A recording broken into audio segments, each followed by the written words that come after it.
بێگومان ئەمڕۆ سیوێکی 5 ساڵ تێپەڕەبێت بەسەر کۆچی یەکێک لە جەرهێنەر و ئەکتەر و هونەرمەندە هەرە دیارەکانی نێو دنیای دراما و شانۆی کوردی ئەویش هونەرمەند حسێن میسریە.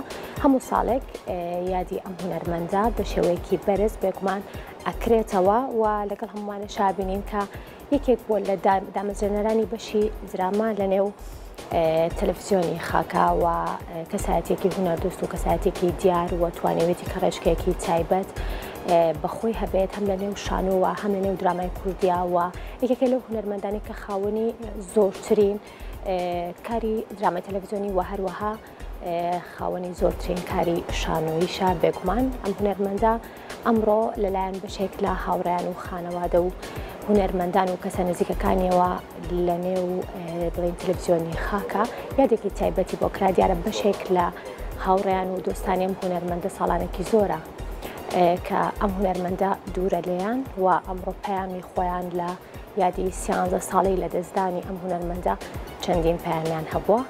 راپۆرتێک لەم بارەوە ئامادەیە پێکەوەی بینین فەرموو.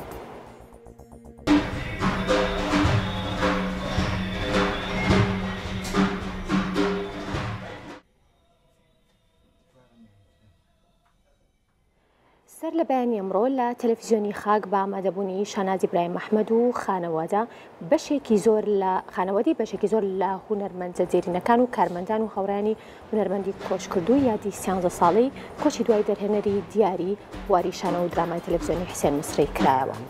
هونەرمەند و دەرهێنەری ناسراوی کورد حسێن میسری بەیەکێک لە ئەکتەر و دەرهێنەرە سەرکەوتوەکانی کورد هەژمارەکرێت لە بواری شانۆ و درامای تەلەڤیزیۆنیدا و هەر لەم بوارەشدا خاوەنی چەندین بەرهەمە.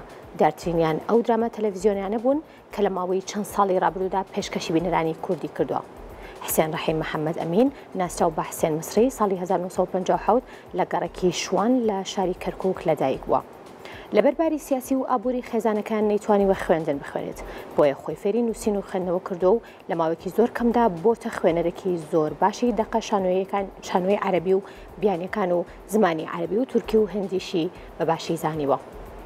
لە دوای دروستبوونی خاک تیڤی حسێن میسری بووە دامەزرێنەری بەشی درامای خاک و لە پەتراوی بەشەکە و چەندین هونەرمەندی گەورە و گەنجی لە شارەکانی سلێمانی و هەولێر و دهۆک و کەرکووک و کەلار و هەڵەبجە لە خۆگرت و یەکەمین هونەرمەندی کووردە کە خاوەنی 21 کورتە دراما و نووسین و سیناریۆ و دەرهێنانی 8 درامای درێژ بێت. بەداخەوە لە ئێواری سیوێکی 5 ساڵی 2009 بەهۆی نەخۆشیەوە دڵە گەورەکەی لە لێدان کەوت و هونەری کوردی و بواری درامای کوردی یەکێک لە بەتواناترین کەسایەتیەکانی خۆی لەدەستدا و ماڵ ئاوایی لە هونەر و بینەری دراماکانی کرد بۆ هەتاهەتە.